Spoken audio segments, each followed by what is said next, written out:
और अब बात बैटल ऑफ बंगाल की। जेपी नड्डा ने आज ममता बनर्जी के गढ़ में हुंकार भरी। वर्धमान दौरे की शुरुआत नड्डा ने राधा गोविंद मंदिर में दर्शन और पूजा करके की। इसके बाद नड्डा ने किसान रैली की और कहा कि बंगाल में बीजेपी का आना और ममता बनर्जी का जाना तय। रैली के बाद नड्डा ने एक मुट्ठी चावल अभियान की भी शुरुआत की। इस अभियान के तहत 24 जनवरी तक बीजेपी कार्यकर्ता गांव में घूम घूम कर एक मुट्ठी चावल की भिक्षा मांगेंगे। जेपी नड्डा ने आज एक किसान के घर पर खाना खाया। इसके बाद अब वो वर्धमान में एक रोड शो करने वाले हैं। उनका रोड शो करीब 750 मीटर लंबा होगा। रोड शो से पहले बीजेपी कार्यकर्ताओं में जबरदस्त उत्साह दिख रहा है। रोड शो जहां ये होना है वहां मौजूद है हमारे संवाददाता पवन नारा। उनकी रिपोर्ट देखिए। वर्धमान में बीजेपी के राष्ट्रीय अध्यक्ष जेपी नड्डा रोड शो करने वाले हैं। जेपी नड्डा अभी नहीं पहुंचे हैं, लेकिन रोड शो में शामिल होने के लिए भीड़ बड़ी संख्या में यहां पहुंच चुकी है। आपको बता दें कि इस वक्त हम वर्धमान के कार्यालय के पास हैं।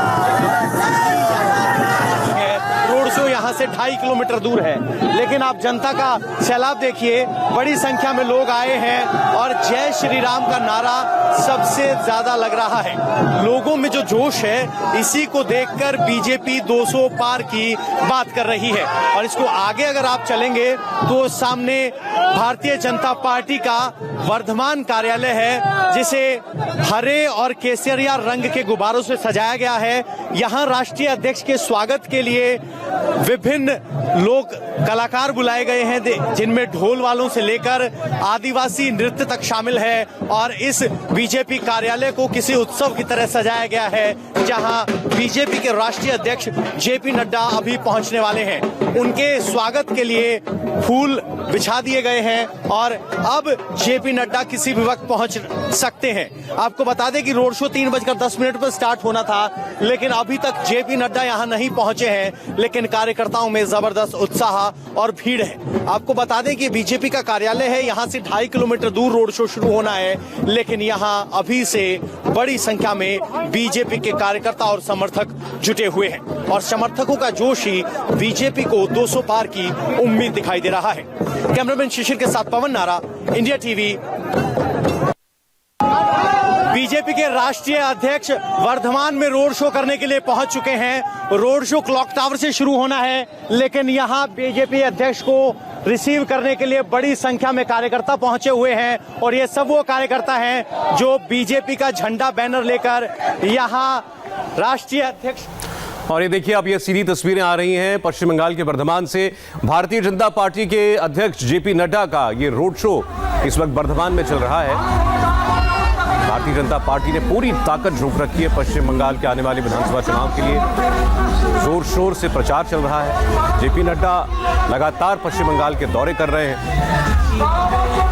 वर्धमान में आज उन्होंने इससे पहले एक सभा भी की, एक रैली की, जहां उन्होंने एक मुट्ठी चावल अभियान शुरू किया, जिसके तहत गांव-गांव में घूमकर बीजेपी के जो वर्कर्स हैं वो घरों से एक मुट्ठी चावल की भिक्षा मांगेंगे। इसका सीधा मतलब लोगों के बीच उनकी पार्टी का कनेक्ट बढ़ाना है। इसके अलावा उन्होंने ममता बनर्जी के हाल ही में जो उन्होंने फैसला किया कि किसान सम्मान निधि, वो प्रोग्राम जो केंद्र सरकार ने देश भर में चालू किया था, जिसे पश्चिम बंगाल सरकार ने अनुमति नहीं दी थी, उसको वो शुरू करने के लिए उन्होंने केंद्र सरकार से सिफारिश की थी, चिट्ठी लिखी थी। उस पर आज उन्होंने तंज कसा और उन्होंने कहा कि अब चिड़िया खेत चुग चुकी है, अब ममता बनर्जी के चिट्ठी लिखने से कुछ नहीं होगा।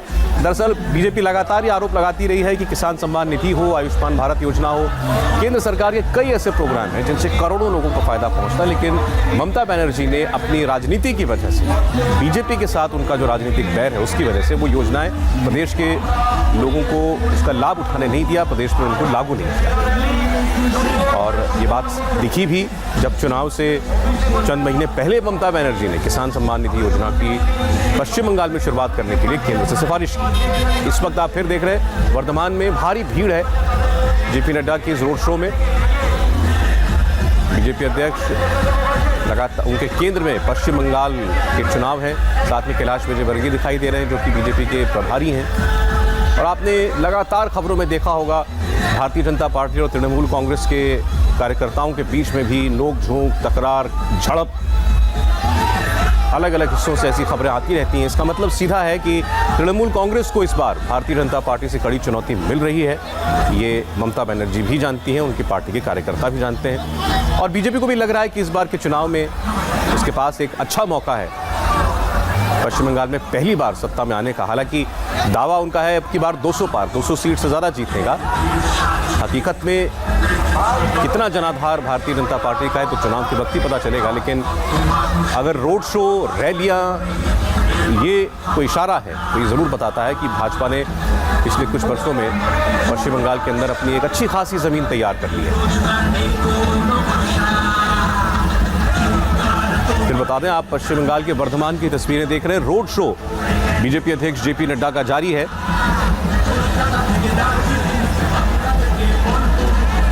पवन नारा जुड़ गए हमारे साथ, हमारे सहयोगी वही मौजूद हैं इस वक्त।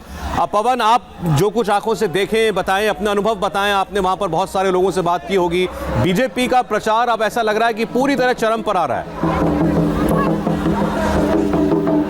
जी बिल्कुल, जैसे जैसे चुनाव नजदीक आ रहे हैं बीजेपी अपने रंग में नजर आ रही है। जिस तरह से बड़े आयोजन करना बीजेपी की पहचान है। वर्धमान में जहां पहले कहा जाता था कि ममता बनर्जी दक्षिण बंगाल आता है, ममता बनर्जी का गढ़ है और यहां रैली करना नामुमकिन है, उसी इलाके में आज बीजेपी अपनी रैली कर रही है। को दिखा विजयवर्गीय राष्ट्रीय अध्यक्ष जेपी नड्डा के साथ है। इसके अलावा दिलीप घोष हैं, बीजेपी के अध्यक्ष एसएस आहलूवालिया हम देख पा रहे हैं, वो मौजूद हैं और बड़ी संख्या में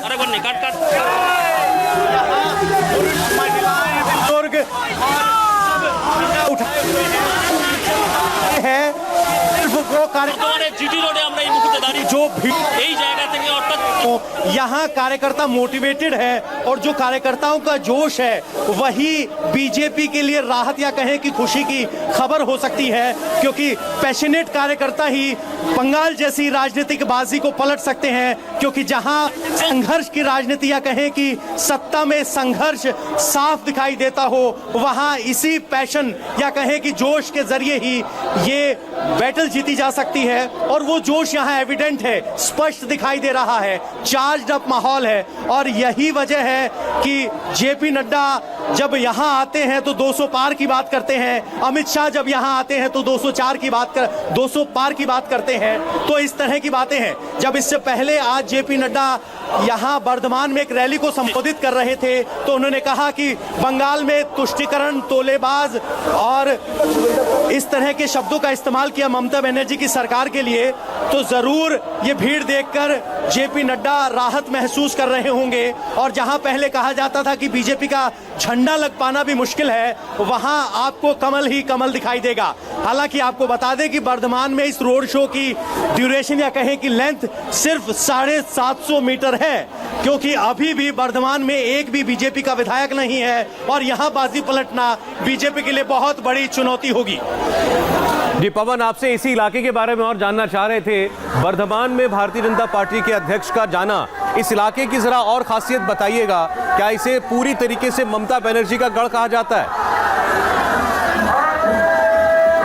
जी बिल्कुल, 9 सीटें वर्धमान में हैं, 9 की 9 सीटें फिलहाल तृणमूल कांग्रेस के पास हैं। और इस बात में कोई शंका नहीं कि ये टीएमसी का गढ़ है। और यहाँ आकर जेपी नड्डा की रैली करना और उसके बाद ये रोड शो करना कहीं ना कहीं ममता के गढ़ में घुसकर ममता को चुनौती है। दूसरा आपको बता दें कि यहाँ एक मुट्ठी चावल का जो प्रोग्राम है वो भी बड़ा सोच समझ के रखा गया है, क्योंकि बंगाल के इस इलाके को कृषि बेल्ट कहा जाता है। यहाँ किसान बड़ी संख्या में पाए जाते हैं और किसानों तक पहुंच बनाने के लिए यहां खुद जेपी नड्डा ने कहा कि यहां किसानों की लड़ाई बीजेपी लड़ेगी। तो ये दिखाता है कि ये किसानों का इलाका है और किसानों की लड़ाई लड़ने की बात बीजेपी के अध्यक्ष जेपी नड्डा यहां कर रहे हैं। जेपी नड्डा का रोड शो आप देख रहे हैं इस वक्त। पवन लाइव है हमारे साथ। पवन, आपके साथ बहुत सारे बीजेपी कार्यकर्ता हैं, जरा इनसे बात कीजिएगा। जैसा आपने बताया कि ममता बनर्जी की पार्टी का गढ़ है, यहाँ बीजेपी का खाता नहीं खुला, तो इस बार उनको कितनी उम्मीदें हैं? बिल्कुल कुछ समर्थकों से बात कर लेते हैं। अब की बार बीजेपी का खाता खुलेगा? हाँ, खाता खुलेगा। अभी तक तो टीएमसी का गढ़ था, ये टीएमसी शेष, जमाना शेष। ये टीएमसी का भी गढ़ था और बीजेपी का भी, सीपीएम का भी बहुत बड़ा खाता था। तो ये तो पैशन ज्यादा है, जोश ज्यादा है। कह रहे हैं कि पहले कभी सीपीएम का गढ़ हुआ करता था, बाद में तृणमूल का गढ़ बना, लेकिन अब की बार इनको उम्मीद है कि ये बीजेपी का गढ़ बनकर उभरेगा और ये स्थिति यहां पर है। पवन, ये बताइएगा, आज जो भाषण दिया जेपी नड्डा ने बर्धमान में रैली में, उसमें उन्होंने एक मुट्ठी चावल भिक्षा प्रोग्राम का जिक्र किया, जिसके बारे में आप बता रहे थे। तो ये क्या सोचकर शुरू किया गया और ये पूरे बंगाल के लिए है या केवल बर्धमान के लिए?